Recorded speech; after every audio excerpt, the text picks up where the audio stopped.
Com o Brasil no limiar dos 1.000 óbitos e um sistema hospitalar beirando o esgotamento em alguns estados, o que faz o presidente da República? Receita uma poção milagrosa. Há pouco conversei com o Dr. Roberto Calil. Cumprimentei-o pela honestidade e compromisso com o juramento de Hipócrates, ao assumir que não só usou a hidroxicloroquina, bem como a ministrou para dezenas de pacientes. Todos estão salvos. Disse-me mais que, mesmo não tendo finalizado o protocolo de testes, ministrou o medicamento agora para não se arrepender no futuro. Essa decisão poderá entrar para a história como tendo salvo milhares de vidas no Brasil. O uso da hidroxicloroquina para pacientes com a Covid-19, além de não ter evidências conclusivas para seus benefícios, também enfrenta dúvidas sobre os efeitos colaterais. Nenhum país que tenha a ciência como pilar de desenvolvimento trata esse remédio como uma panaceia para a pandemia. Mas o presidente quer que o Brasil seja diferente.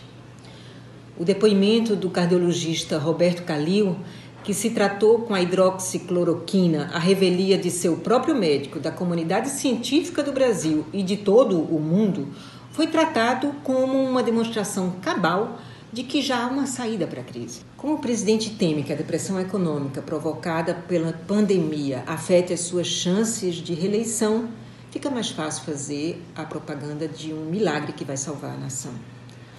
É o mais puro bolsonarismo na veia. É muito mais fácil exaltar a cloroquina do que manter o isolamento social, fazer testes em massa e aparelhar os hospitais. Todas essas medidas foram defendidas pelo ministro da Saúde, Henrique Mandetta, num artigo recente que publicou sobre como o país pode atravessar de uma maneira mais segura esta crise.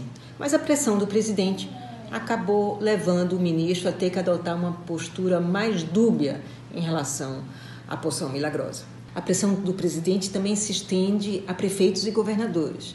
Para se contrapor à decisão deles de manter a quarentena, o presidente oferece esse remédio milagroso. E o problema é que não há uma previsão segura de quando a doença atingirá o seu pico e muito menos de quando o Brasil poderá sair dela. Por isso, é sob um cenário de caos social que essa pressão presidencial ameaça fazer efeito. A ofensiva assustou governadores que temem ficar a reboque da mistificação presidencial e começaram, por exemplo, a liberar o medicamento. A ofensiva de Bolsonaro também realinhou os fardados do governo. O vice-presidente da República, Milton Mourão, que vinha se mantendo afastado do Bolsonaro, resolveu tuitar uma mensagem que lembra a origem paraquedista de ambos.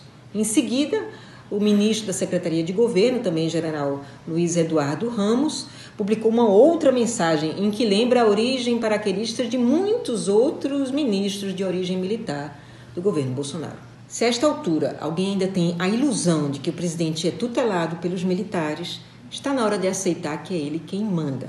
Bolsonaro não é tutelado nem pelos militares da reserva, nem pelos da ativa. Em suas 25 páginas, o estudo do Exército sobre as medidas de transição para a crise do coronavírus não cita uma única vez a hidroxicloroquina.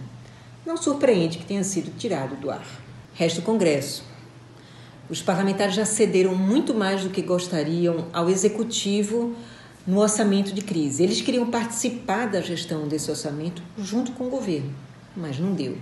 Agora o presidente os pressiona para que eles parem de aprovar gastos para a crise do coronavírus.